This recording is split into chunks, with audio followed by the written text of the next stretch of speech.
For this question, I want to find the points on the graph of the function that are closest to the given point. The function that we're working with is y equals x squared, and we want to find any points on that graph that are the closest to the point 0, 3. So first what I want to do is establish an equation that represents the distance between this point 0, 3 and the points on the graph of y equals x squared. I'm going to use the distance formula. This gives the distance between 2 points. The distance formula is x2 minus x1 squared plus y2 minus y1 squared, and the square root of that. So I'm going to let one of the points be on the graph of y equals x squared. Let me rewrite that. So one of the points, x1, y1, will be a point that's on this curve, y equals x squared. So every ordered pair would be of the format xy, but because it's specifically on the curve y equals x squared, that point would be x comma x squared. Then the second point, x2, y2, is going to be that ordered pair 0, 3. So we'll substitute these two ordered pairs into the formula. And that would give square root of 0 minus x squared plus 3 minus x squared squared. We'll do a little algebra simplification. We have square root of negative x squared plus 3 minus x squared times 3 minus x squared.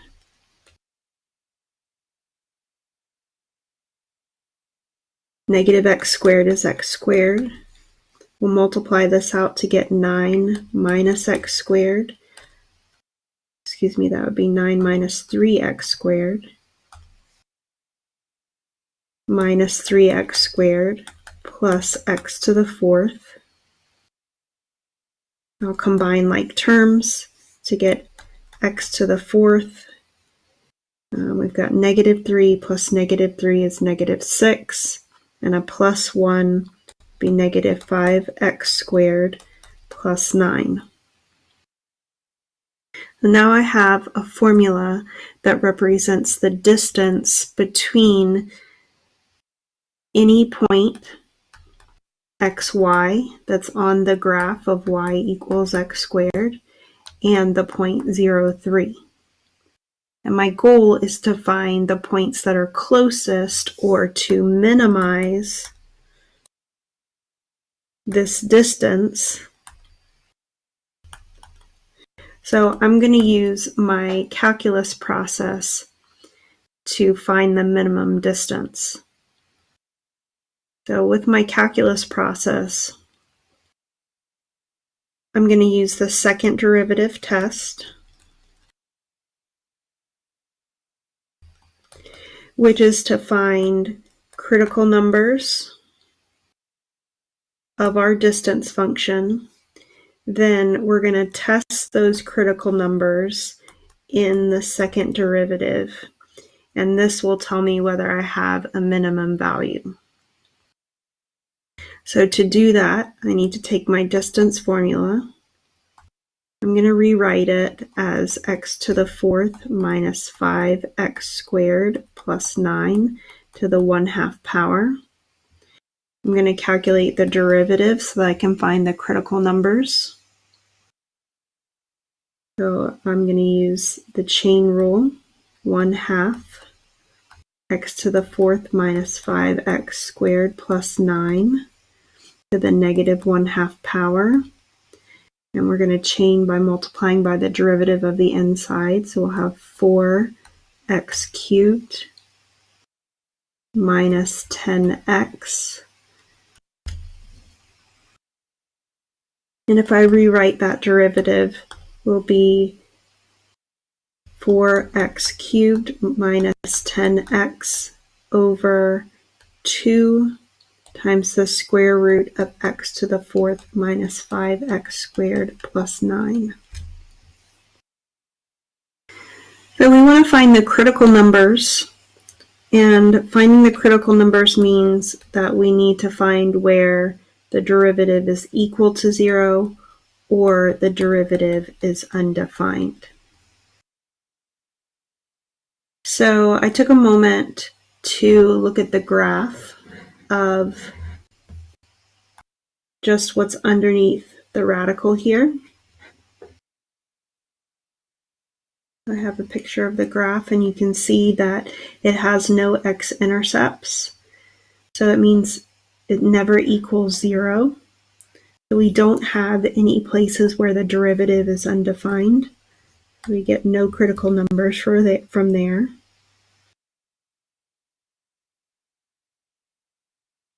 So I'm going to set the numerator equal to 0, 4x cubed minus 10x, to find critical numbers where the derivative is equal to 0. I can factor out a 2x, which leaves me with 2x squared minus 5 equals 0. I'll set each of these factors equal to 0.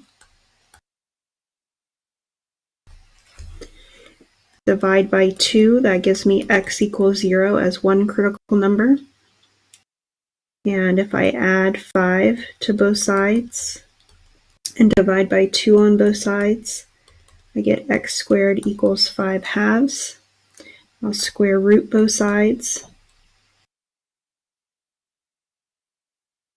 to get x equals plus or minus square root of 5 halves.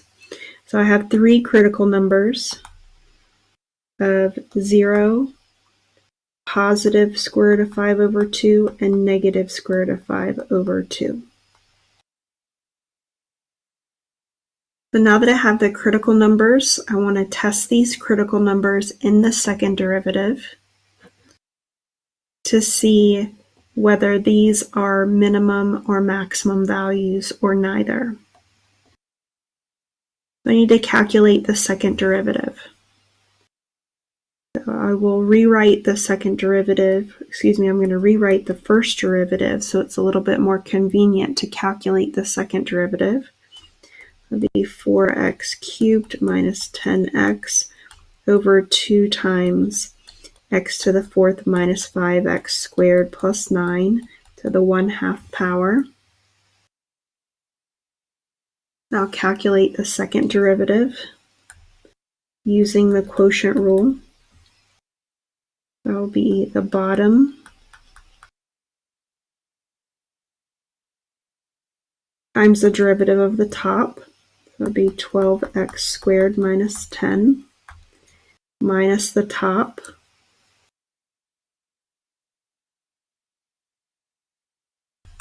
times the derivative of the bottom. So 2 is a constant multiple. I'll bring the power down. Leave the inside alone.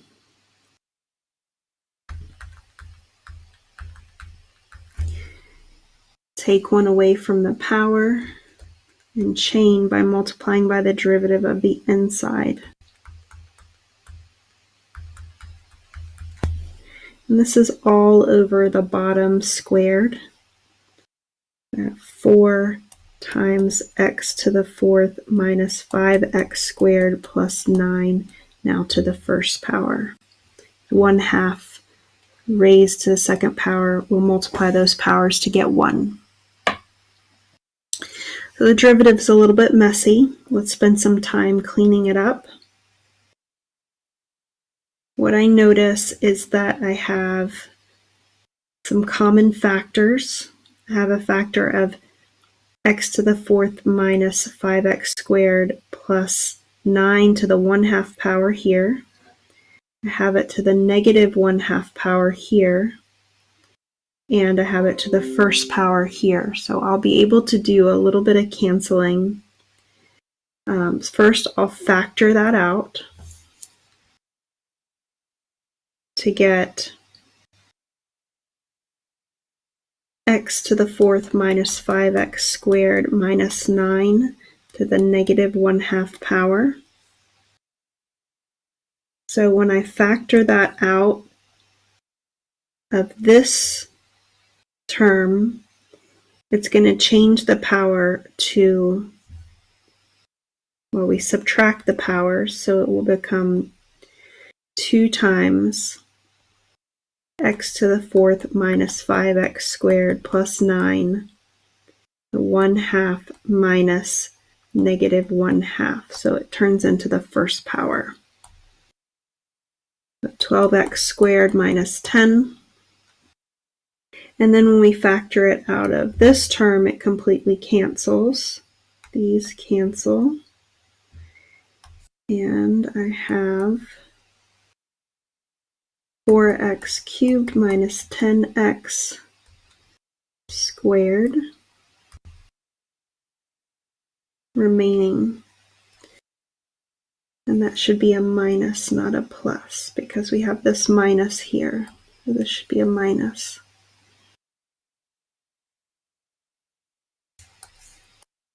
Over that denominator squared. Excuse me, that denominator to the first power.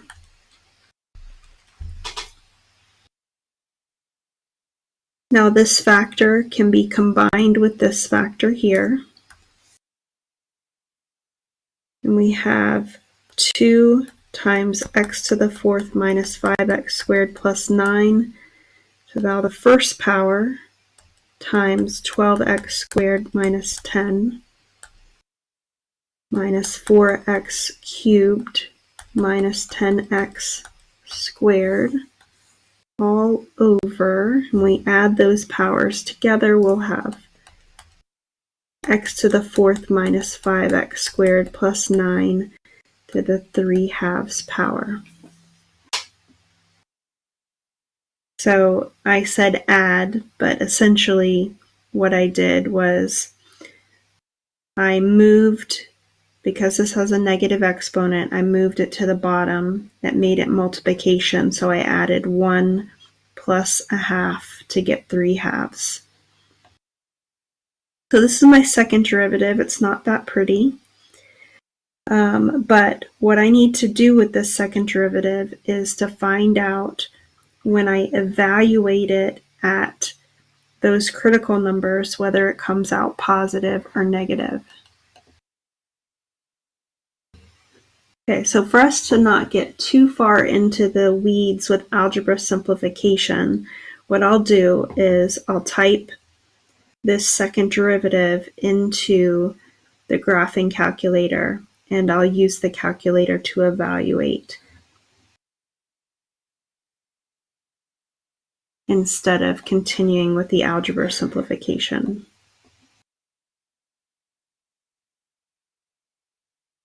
So in my y equals menu, I need parentheses around the numerator.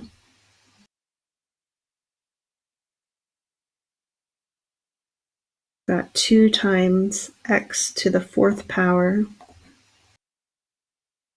minus 5x squared plus 9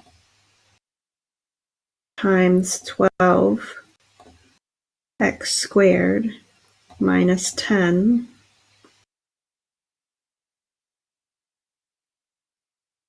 minus 4x cubed minus 10x squared, and that closes out my whole numerator. Let's just double check. Yes. Divided by, need parentheses around my denominator, which is x to the 4th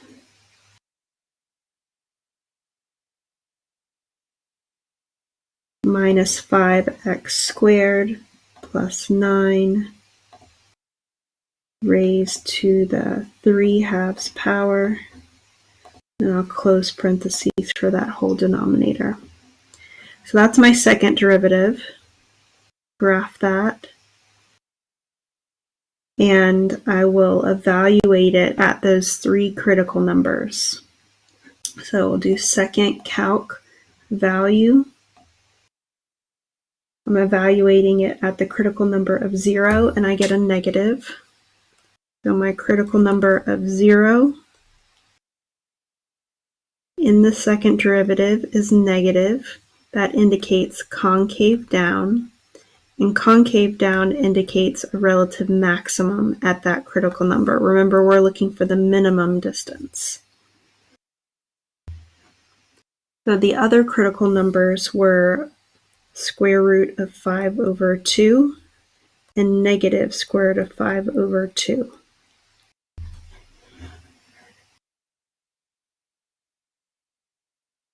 We'll do now square root of 5/2. We get a positive. A positive of the second derivative indicates concave up. So that is a maximum, concave up. Concave up would produce a minimum. That's what we are looking for. And let's test the other critical number, which is negative square root of 5/2. Also positive, concave up. We have a minimum value at those 2 critical numbers. Now, because our equation y equals x squared is symmetric, it makes sense that we have 2 values that would both have a minimum value, but we can check by substituting into the equation to make sure that they have the same distance. So in our distance formula, recall that it's square root of x to the 4th minus 5x squared plus 9. When I substitute, these are both even powers, so the positive and negative will both result in the same distance from our point. So the 2 ordered pairs, square root of 5/2, comma 5/2, and negative square root of 5/2, comma 5/2. These are the points on y equals x squared that have the closest distance to the point 0, 3.